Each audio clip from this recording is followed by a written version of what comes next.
इसमें cardiac arrest में सारा कटे हार्ट बंद हो जाता है, काम नहीं करता, बिल्कुल स्टैंड स्टिल रह जाता है। होता है जो हार्ट अटैक के टिपिकल सिम्टम्स आते हैं, पेशेंट को छाती में दर्द होना, सेंटर में दर्द होना, या सांस फूलना, या ये दर्द जो है बाजू में आना या जा तक आना, या जो पेट होती है उसके ऊपर थोड़ी सी अम्बलाइकस के ऊपर जो दर्द होता है वो होता है, उसके साथ पसीना आना या वॉमिटिंग होना, ये टिपिकल सिम्टम्स होती है। सांस फूलना इसके साथ। हमारी जो फैसिलिटीज नॉन इन्वेसिव में मैं बोलता हूँ, नॉन इन्वेसिव में हमारा ईसीजी आता है, इको आता है, टीएमटी आता है, होल्टर आता है, ये सारी फैसिलिटी हमारे पास हैं, ठीक है। और इसमें हमारा जो रेट है ऑलमोस्ट 20 to 30% हमारा डिस्काउंट ऑलरेडी है नॉन इन्वेसिव इन्वेस्टिगेशंस में, जैसे इको टीएमटी, इनमें हमारा 20-30% डिस्काउंट है। बाकी उसके बाद इन्वेसिव जो है, इन्वेसिव काम जो है, जो इंटरवेंशन कार्डियोलॉजी करता है कि एंजियोग्राफी करना, पेस मेकर डालना, स्टेंट डालना, या आईसीडी डालना, या पेरिफेरल स्टेंटिंग करना, इनमें हमने जो एंजियोग्राफी का रेट यहाँ पे रखा है वो हमने पब्लिक के लिए, हर कोई के लिए, बंदे के लिए रखा है 7000 रुपीज़। ये may be the lowest in whole in India, क्योंकि ये हमने ये रखा है कि बाकी जगह अगर आप देख सकते हो कैश पेशेंट्स को जो भी है वो मिनिमम 15,000 कहीं नहीं गए कि हर कहीं पे देना होता है, 14 to 50,000 हर जगह, लेकिन यहाँ पर हमने 7,000 रुपये एंजियोग्राफी का रखा है। और गोल्डन कार्ड जिनको है उनके लिए हमने एंजियोप्लास्टी जो है उनके लिए फ्री है। हाँ, उनके लिए वो थोड़ा सा ढीला पड़ रहा है या उसका चक्कर आ रहा है या कुछ भी आ रहा है, पसीना आ रहा है, तो तुरंत उसको हॉस्पिटल आके ईसीजी कराना। ईसीजी हार्ट अटैक जो अभी रैम्पेंट हुआ है थ्रू आउट वर्ल्ड, जो हार्ट अटैक हुआ है, ये बहुत मतलब भयानक बीमारी है। और इसमें क्या है कि हार्ट अटैक में क्या होता है कि सडनली आपका जो हार्ट की मेजर आर्टरी नाड़ी होती है, आर्टरी बोलते हैं आप, उसमें वो ब्लॉकेज आ जाती है। जब हार्ट की आर्टरी में ब्लॉकेज होता है, हार्ट को ब्लड नहीं पहुंचता है, तो हार्ट डैमेज स्टार्ट हो सके हॉस्पिटल को फ़ोन करे या एम्बुलेंस को फ़ोन करके वो हॉस्पिटल पहुंचाना है, वही है उसका बचाव, तो वही है जिसको हम बोलते हैं कि गोल्डन आवर। गोल्डन आवर था फर्स्ट 1 आवर, फर्स्ट 1 आवर सबसे इंपॉर्टेंट होता है इसमें हार्ट अटैक में। जो भी आपका एस्ट एलिवेशन एम आया था, फर्स्ट आवर में इसकी नाड़ी अगर खुल गई, जो गोल्डन आवर है, तो इसका डैमेज बिल्कुल, ये हार्ट जो डैमेज होना है वो बिल्कुल नॉर्मल हो सकता है अगर नाड़ी खुल गई फर्स्ट आवर में। हार्ट अटैक ये लग रहे हैं, ये एस्पिरिन है, डिस्प्रिन जिसको हम बोलते हैं, जो सर दर्द की यूजुअली आम गोली है वो हम खा सकते हैं, उसके साथ ही आप बाकी दवाएं तो यूजुअली मौजूद नहीं होंगी, अगर गैस की गोली के साथ इसके साथ खाएगा, लेकिन उसको तुरंत हॉस्पिटल आना है, घर में कोई रेमेडी इसका है नहीं। यहाँ पर सारा pace maker, stenting, primary stenting, angiography, सारा कुछ यहाँ पर अवेलेबल। तो ये इस पॉपुलेशन को कैटर करने के लिए यहाँ पर है, ये खासकर नॉर्थ में। बाकी जो दर्द के हैं, कपवाड़ा है, फार फ्लंग एरियाज जो है, तो वहाँ से जो ही मरीज आता है उसको हार्ट अटैक हो गया। अब इसको जो है इसकी नाड़ी खुलनी चाहिए 60 मिनट्स में। प्रिकॉशंस जो हमें लेनी चाहिए, जैसे पेशेंट जो ओबीज होता है या डायबिटिक होता है, या स्मोकर्स होते हैं, या जो अल्कोहल लेते हैं, या आजकल के जो जंक फूड्स आते हैं, या जिम पाउडर्स जो लेते हैं, जब जिम जाके पाउडर्स लेते हैं, तो उनमें हार्ट अटैक्स के बहुत सारे चांसेस ज़्यादा आने के चांसेस रहते हैं। तो ये चीज़ें सारी अवॉइड करनी चाहिए। तो हेल्दी फूड है, तो ये पहले मतलब बहुत सारे मरीज में देखा गया कि हार्ट अटैक की पहली निशानी होती है कि एब्डोमिनल पेन भी। तो इसलिए एक जब फिजिशियन के पास जाए या तुरंत जो यहाँ पे ईसीजी अवेलेबल हो वहाँ पे ईसीजी करा के, इसको ना बोले कि गैस की गोली लेके मुझे शायद ठीक हो जाएगा, ऐसा कुछ नहीं होता। आप ईसीजी करके वो रूल आउट कर सकते हैं कि एमआई की चांस मत है। तो जब भी पेशेंट को कुछ हार्ट अटैक के लक्षण जो आते हैं, जो डिफरेंट लक्षण होते हैं, वो तुरंत उसी टाइम हॉस्पिटल जाके अपना ईसीजी करा के, जो नियरेस्ट उसको कैथ लैब है, नियरेस्ट जहाँ पे प्रोसीजर होता है वहाँ पे जाना चाहिए।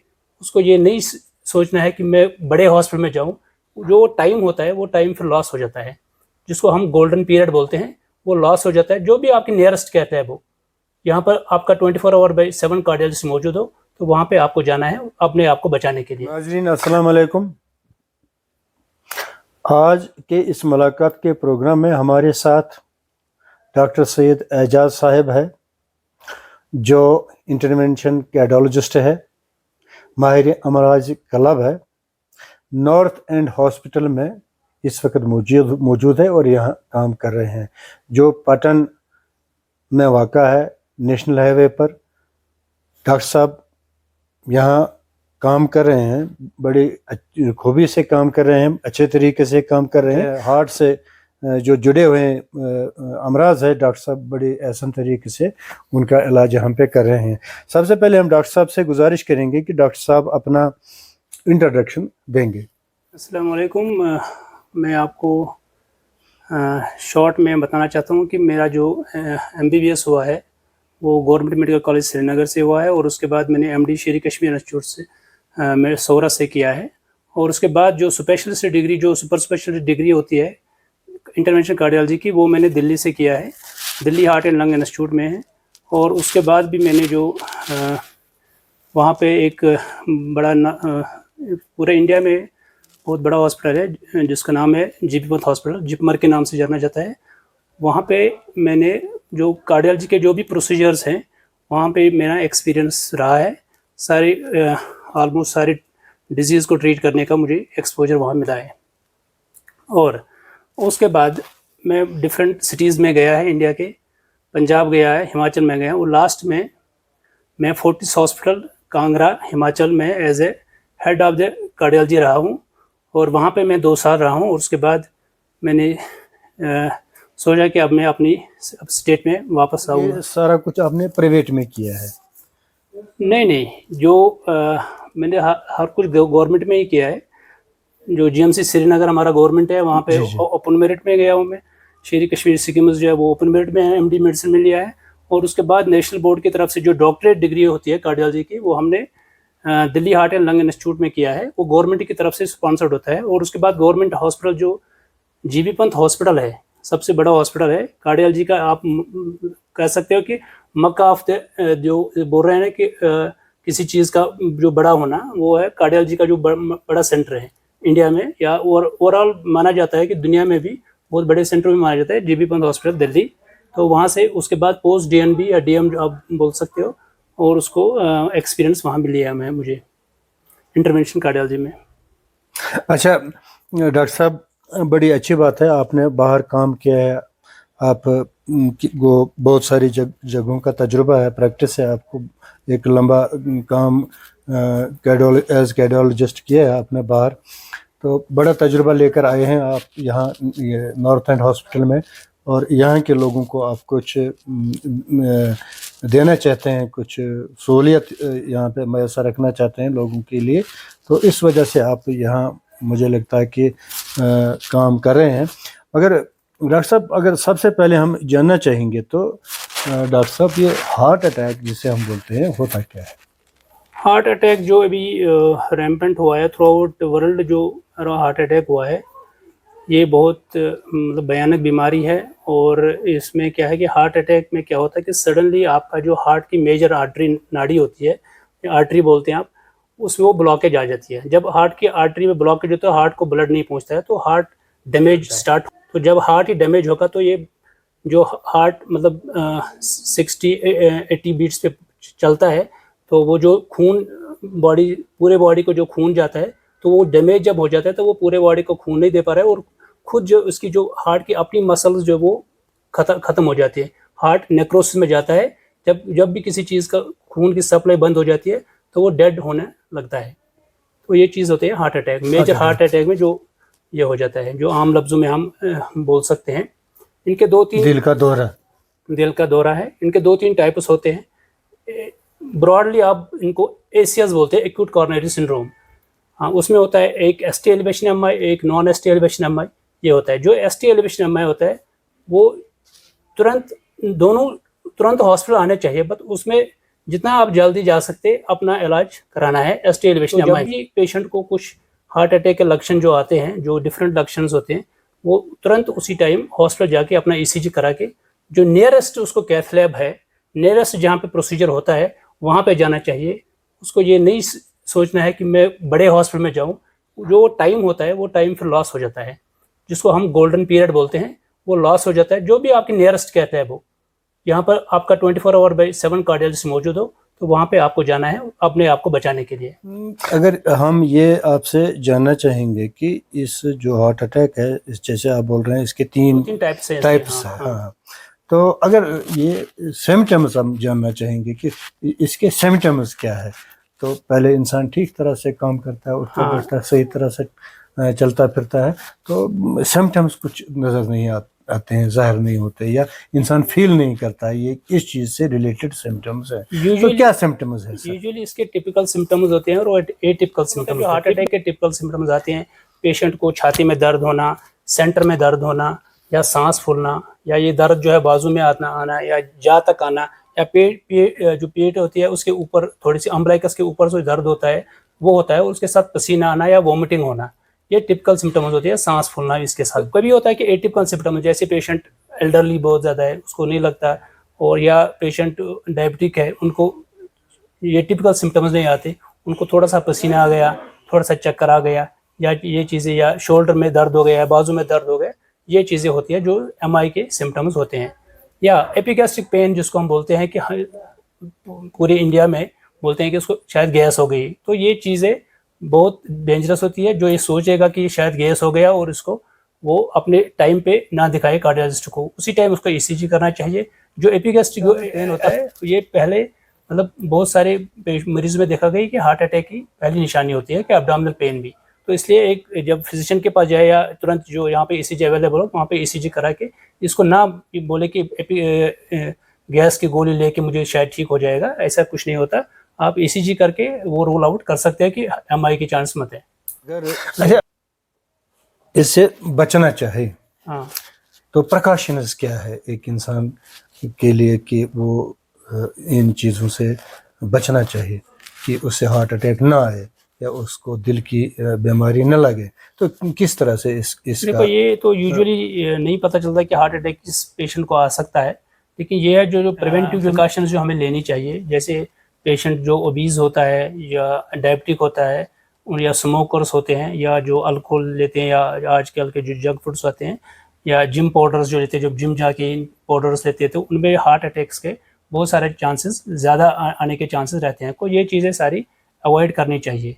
तो हेल्दी फूड है, जो WHO का गोल है कि walking minimum of 75 minutes per week इसको ब्रिस्क वॉकिंग करनी चाहिए, तो उसके बाद ही ये अपना वेट जो है हेल्दी रखेगा, और उससे और हेल्दी खाना खाएगा, हेल्दी फ्रूट्स लेंगे, और बाकी ये तो उसी की वजह से हम बचा सकते हैं। अदरवाइज किसी का जेनेटिक होता तो वो हार्ट अटैक से नहीं बच सकता, but he has to take the precautions. अगर वो तुरंत हॉस्पिटल पहुंचेगा तो ही कैन बी सर्वाइव्ड। तीन टाइप के हार्ट अटैक बोल रहे हैं कि एक आदमी को फेस करने होते हैं, तो इमीडिएट जो रेमेडी होती है अगर किसी का हार्ट अटैक आ गया, कौन से हार्ट अटैक में हम इंसान की जान को बचाने की कोशिश कर सकते हैं, या कौन सा हार्ट अटैक ऐसा है जिसको हॉस्पिटल में इमरजेंसी के तौर पे लेना हर है? हार्ट अटैक जो होता है वो हॉस्पिटल में आना चाहिए, क्योंकि ये डॉक्टर जो कार्डियोलॉजिस्ट है वही डिसाइड कर सकता है कि इसको लाइकली हार्ट अटैक आया हुआ है कि नहीं आया हुआ है।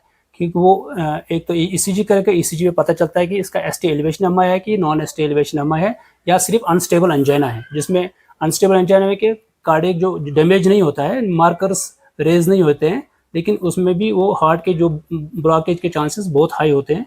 तो वो ये चीज़ें हैं कि उसको रूल आउट करना, वो ईको करेगा वहाँ पर, वो ईसीजी करेगा, और कार्डियक जो एंजाइम्स होते हैं ट्रोपोनिन आई ट्रोपोनिन टी वो करके वो रूल आउट कर सकता है कि इसको हार्ट अटैक है कि नहीं। तो ये आम मेडिकल शॉप्स में नहीं कर सकते रूल आउट, ये पेशेंट को खुद ही आना है, उसको पता होना चाहिए कि हार्ट अटैक सिम्टम्स क्या हैं। तो उनको जैसे घर वालों को पता होना चाहिए कि अगर लग रहा है कि उनका जो थोड़ा सा ढीला पड़ रहा है, या उसका चक्कर आ रहा है, या कुछ भी आ रहा है, पसीना आ रहा है, तो तुरंत उसको हॉस्पिटल आके ईसीजी कराना है। ज़्यादा महंगा भी नहीं है, तो ईसीजी करा करके रूल आउट कर सकते हैं और एक जान बचा सकते हैं। अच्छा, कोई रेमेडी है जो हम घर में कर सकते हैं कि अगर किसी का हार्ट अटैक आ गया घर में, कुछ उसको दस्ती इलाज दे सकते हैं हम, जो हम खुद कर सकते हैं उस टाइम? देसी इलाज तो नहीं होता इसमें आप अगर घर में आपके पास है, आपको लग रहा है ये एस्पिरिन है, डिस्प्रिन जिसको हम बोलते हैं, जो सर दर्द की यूजुअली आम गोली है, वो हम खा सकते हैं। उसके साथ ही आप बाकी दवाएं तो यूजुअली मौजूद नहीं होंगी, अगर गैस की गोली के साथ इसके साथ खाएगा, लेकिन उसको तुरंत हॉस्पिटल आना है। घर में कोई रेमेडी इसका है नहीं। जितना हो सके हॉस्पिटल को फ़ोन करे या एम्बुलेंस को फ़ोन करके वो हॉस्पिटल पहुंचाना है, वही है उसका बचाव, तो वही है जिसको हम बोलते हैं कि गोल्डन आवर था फर्स्ट 1 आवर। फर्स्ट 1 आवर सबसे इम्पॉर्टेंट होता है इसमें हार्ट अटैक में। जो भी आपका एसटी एलिवेशन एमआई आया था, फर्स्ट आवर में इसकी नाड़ी अगर खुल गई, जो गोल्डन आवर है, तो इसका डैमेज बिल्कुल, ये हार्ट जो डैमेज होना है वो बिल्कुल नॉर्मल हो सकता है अगर नाड़ी खुल गई फर्स्ट आवर में ही। कोई पेशेंट कभी चक्कर आता है, उसको गिर जाता है, फिर 5-10 मिनट बाद उसको फिर वो होश वापस आ जाती है, होश में आ जाता है, वो क्या होता है? ये होता है, उसमें भी 2-3 कारण हैं।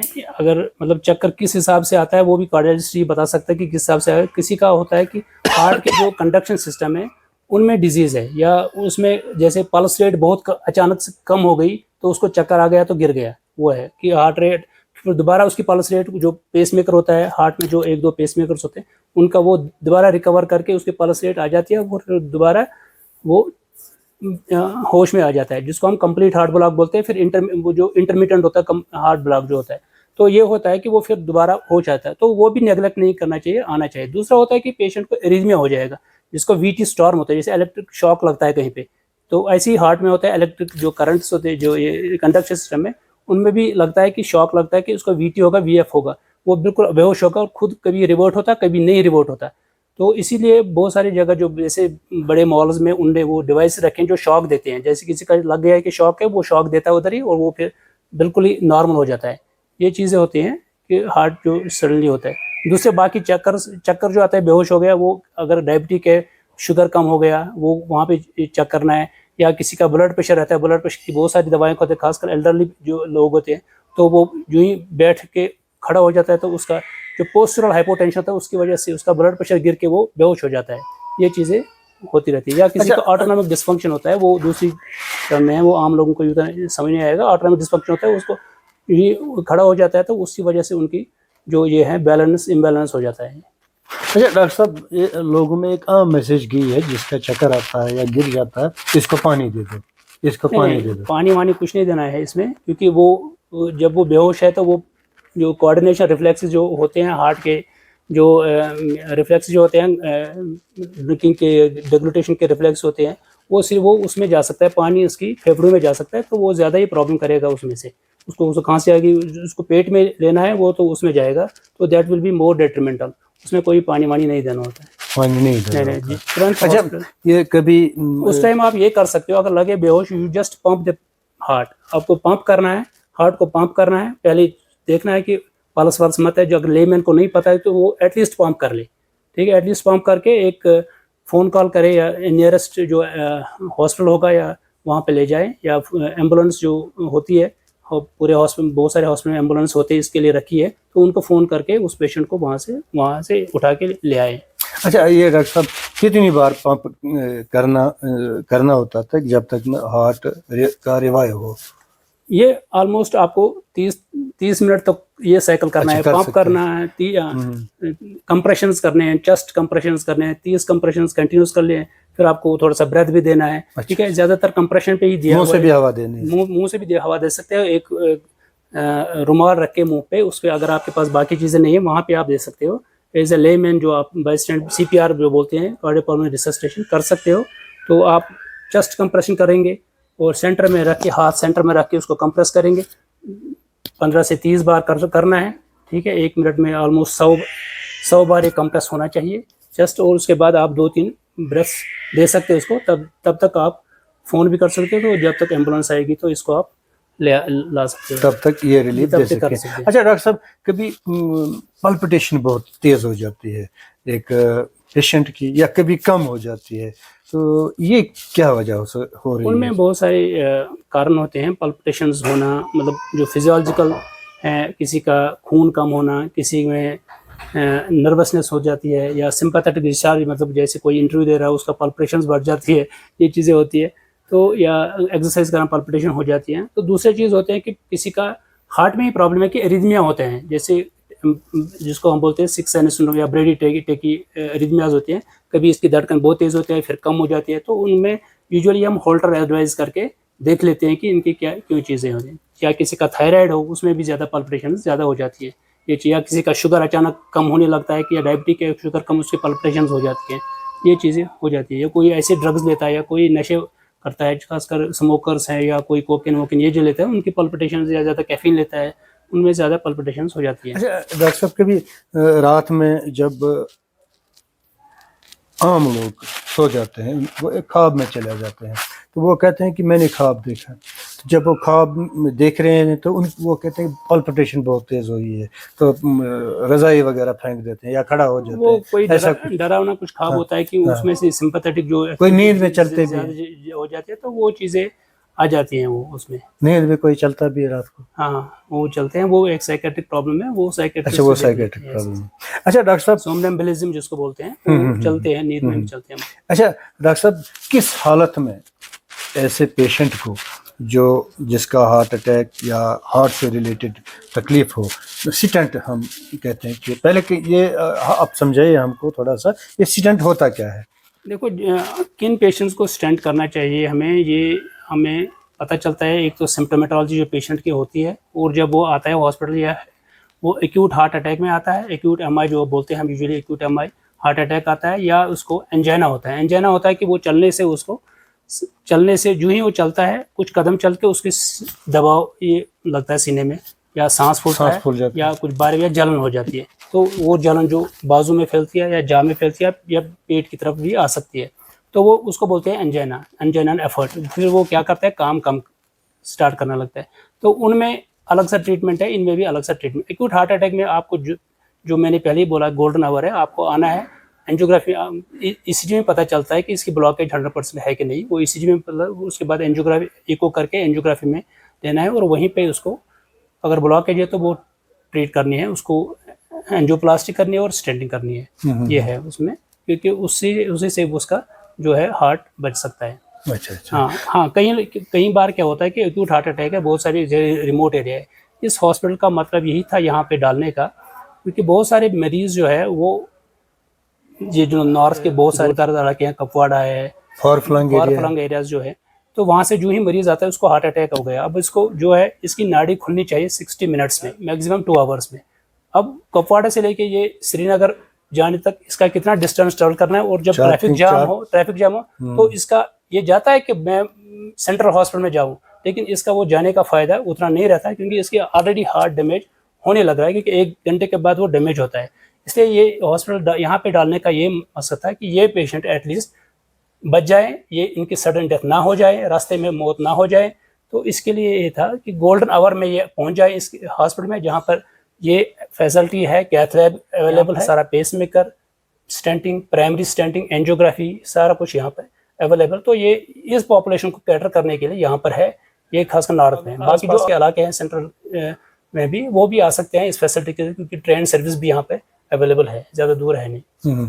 बिल्कुल अच्छी बात है डॉक्टर साहब। जैसे आप कह रहे हैं कि यहाँ पे हमने तकरीबन पूरी की पूरी सहूलियात रखी हैं, तो उन मरीजों के लिए जो दूर दराज फार फ्लंग एरिया से जो श्रीनगर नहीं जा सकते हैं, क्या रास्ते में उनकी मौत वाक़ा हो सकती है कि हार्ट अटैक से, तो इनमें 1-2 घंटे में यहाँ आ सकता है, और यहाँ पे ट्रीटमेंट उसका होगा और डेफिनेट होगा, वो बच सकता है। तो पूरी जो इक्विपमेंट यहाँ पे हॉस्पिटल है, पूरी तरह से लेस है,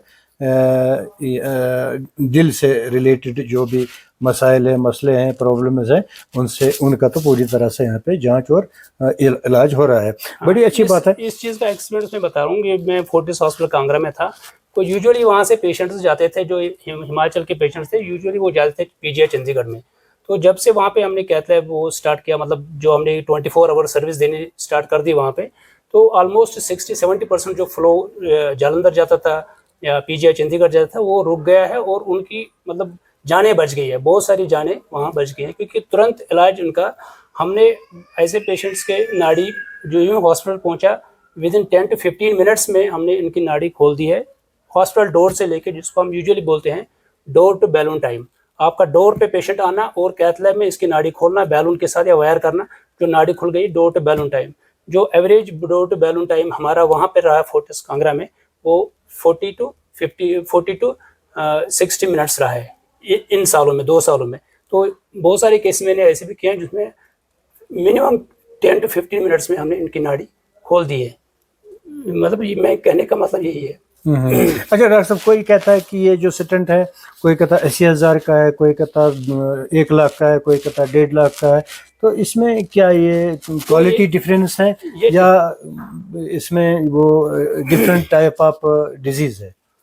ये जो जैसे हम बाजार में कोई भी चीज देते हैं, क्वालिटी मैटर्स। अच्छा, क्वालिटी मैटर। ये स्टेंट तो एक ही है? नहीं, स्टेंट मतलब ये होता है कि कौन सी कंपनी बनाती है। अच्छा, बनाती है कौन सी कंपनी, यूरोपियन स्टेंट है, अमेरिकन है, यहाँ का है, जो भी है, ये अपनी रेट्स डिसाइड करते हैं कि कैसे हमें भी कितना फायदा आना चाहिए कंपनी को ये लगाने के लिए। बाकी तो हम ड्रग एलुटिक स्टेंट होते हैं जिसमें एक स्टेंट का जो मैश होता है उसमें ड्रग्स डिपॉजिट होते हैं, वही फिर जब हम स्टेंट इम्प्लांट करते हैं वही रिलीज हो जाता है वो ड्रग्स, तो वही इसको फर्दर जो हार्ट की जो नाड़ी बंद होने का चांस है वो बिल्कुल कम करता है वो। अच्छा, कौन सा स्टेंट लेना चाहिए डॉक्टर साहब, आपकी एडवाइस क्या है?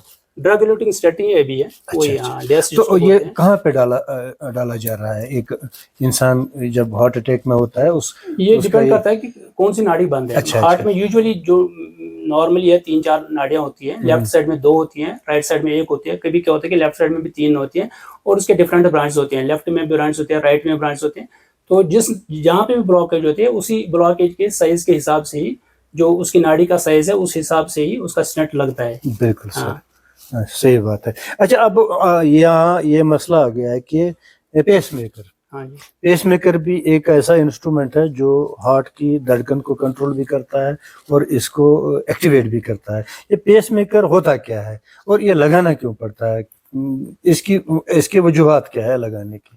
पेस मेकर यूजुअली हम तब लगाते हैं जब पेशेंट की धड़कन इतनी हो कि वो उसकी हार्ट वो पंप नहीं कर पाता है, क्योंकि उसकी धड़कन ही उतनी कम है। यूजुअली 40 से नीचे जब धड़कन होती है हार्ट, यूजुअली किसी का जो मैंने पहले ही बोला कि कंडक्शन सिस्टम डिजीज होता है, जो हार्ट में जो पेसमेकर होता है, एसए नोड होता है, एवी नोड होता है, साइनोएट्रियल नोड, एट्रियोवेंट्रिकल नोड, और उसमें भी जो ब्रांचेस आती हैं, जहाँ पर भी डिजीज होगी तो वो दिखता है हमें ईसीजी पे भी, हॉल्टर पे भी दिखता है। तो वो उसमें उन चीज़ में जब उनकी धड़कन इतनी कम होती है कि हार्ट अब बिल्कुल बहुत कम हिल रहा है या कम कंट्रैक्ट कर रहा है, तो उस सिलसिले में हम पहले टेम्पोररी पेसमेकर डाल के उसको जान बचाते हैं। तो फिर हम पेसमेकर जो लगता है कि इसको परमानेंट चाहिए तो फिर हम इसको परमानेंट पेसमेकर डालते हैं।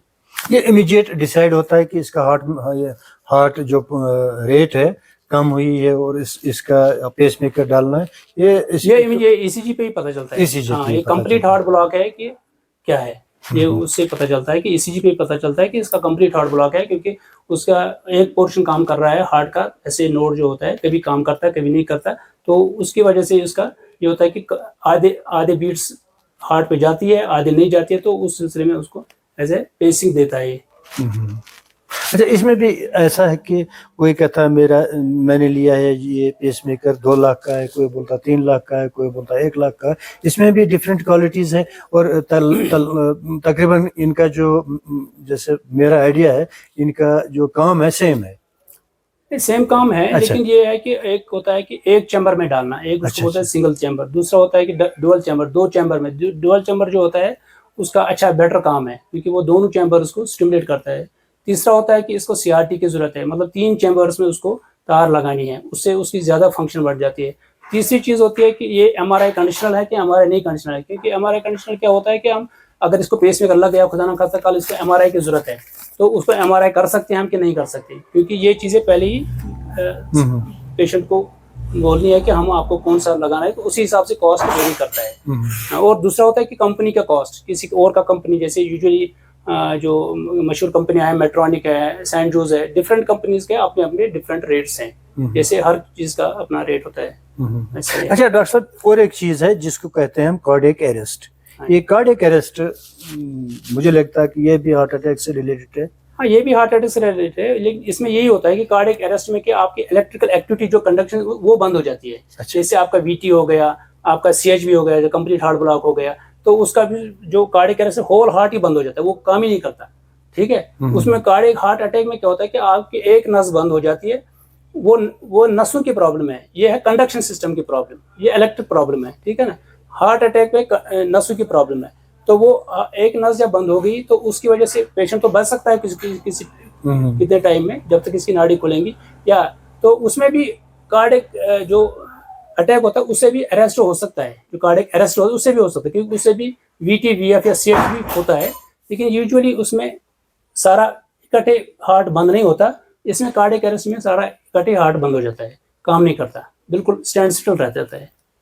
इसमें बचने के चांसेस कम होते हैं फिर जब कार्डियक अरेस्ट होता है, एकदम हार्ट ठप हो जाता है। बचने के चांस कम है। मैंने वही बोला कि इसको जो इमीडिएट है उसको सीपीआर करना है। जैसे मैंने बोला कि सीपीआर कैसे करते हैं, तो उसको इमीडिएट सीपीआर करना है और उसके बाद उसको तुरंत हॉस्पिटल लेना है, ऐसे नहीं वेट करना है कि ये है। अच्छा डॉक्टर साहब, अब जब हम नॉर्थ एंड हॉस्पिटल की बात करें तो यहाँ हम स्टेंट का काम यस, कर सकते हैं, हाँ, स्टेंट हाँ, डाल यहाँ सकते पे हैं, स्टेंट डालते हैं, लगा सकते हैं, हाँ लगा सकते और पेसमेकर भी यहाँ मरीजों को डाल सकते हैं।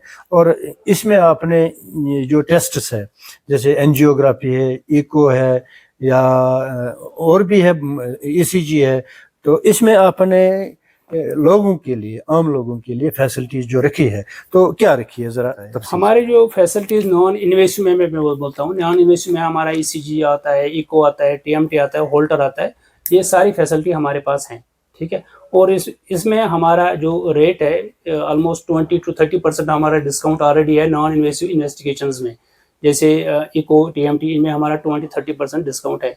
बाकी उसके बाद इन्वेसिव जो है, इन्वेसिव काम जो है, जो इंटरवेंशन कार्डियोलॉजी करता है कि एंजियोग्राफी करना, पेसमेकर डालना, स्टेंट डालना, या आईसीडी डालना, या पेरिफेरल स्टेंटिंग करना, इनमें हमने जो एंजियोग्राफी का रेट यहाँ पे रखा है वो हमने पब्लिक के लिए, हर कोई के लिए, बंदे के लिए रखा है 7,000 रुपीज़। ये may be the lowest in whole in India, क्योंकि ये हमने ये रखा है कि बाकी जगह अगर आप देख सकते हो कैश पेशेंट्स को जो भी है वो मिनिमम 15,000 कहीं नहीं गए कि हर कहीं पे देना होता है, 14 to 50,000 हर जगह, लेकिन यहाँ पे हमने 7,000 रुपये एंजियोग्राफी का रखा है। और गोल्डन कार्ड जिनको है उनके लिए हमने एंजियोप्लास्टी जो है उनके लिए फ्री है। हाँ, उनके लिए जो चीज़ें हैं पेसमेकर वो कंपनी के हिसाब से जो कितना होगा उसका, उस हिसाब से उनका होता है। उसमें डिस्काउंट मिलेगा इन पेशेंट्स मैं जो ये हॉस्पिटल इसी के लिए कि पेशेंट के बेनिफिट के लिए है। अच्छा, जितना हमें हो सकता है कि पेशेंट को हमें लगेगा कि पेशेंट इज नॉट एफोर्डेबल, हम उसको, ऐसा नहीं है कि हम नहीं बोलेंगे हम इसमें नहीं है, वो हम पेशेंट को मजबूर नहीं करना चाहते हैं। जितना हमें भी लॉस ना हो, हर मुमकिन कोशिश करिए लॉस ना हो हॉस्पिटल को, क्योंकि ये प्राइवेट हॉस्पिटल है, इसमें गवर्नमेंट का तो उतना नहीं होता, लेकिन ये इसी में है कि लॉस ना हो, कि उतना हम कर सकते हैं। यानी कि दोनों को बचाना है, पेशेंट को भी बचाना है, यस, और यहाँ पे जितने लोग हैं उनका भी सर्वाइव रखना है। तो डॉक्टर साहब ने बड़ी अच्छी बातें कही हैं आज के इस प्रोग्राम में। हम डॉक्टर साहब का शुक्रिया करते हैं कि इन्होंने प्रोग्राम में हिस्सा लिया है और ऐसे दिल के अमराज से मुतल्लिक ऐसी बातें कही है जो आम लोगों को अभी तक मुझे नहीं लगता पूरी तरह से खबर है। तो आम लोगों को इनकी इन बातों से ये एक मैसेज जाएगी, इनको फ़ायदा मिलेगा इंशाल्लाह, ये कंट्रीब्यूशन रहेगी डॉक्टर साहब की। और डॉक्टर साहब स्पेशलिस्ट है, इंटरवेंशन स्पेशलिस्ट है, यहाँ नॉर्थ एंड हॉस्पिटल में काम कर रहे हैं, और इन्होंने जदीद मशीनें यहाँ पे लगाई है, एंजियोग्राफी की लगाई है, इको की लगाई है, यूएसजी की लगाई है, स्टेंट्स जो मंगवा रहे हैं वो भी ये लगा रहे हैं, जदीद स्टेंट मंगवा रहे हैं, स्पेस मेकर मंगवा रहे हैं, और पूरी तरह से यहाँ पे आपको डिस्काउंट मिलेगा।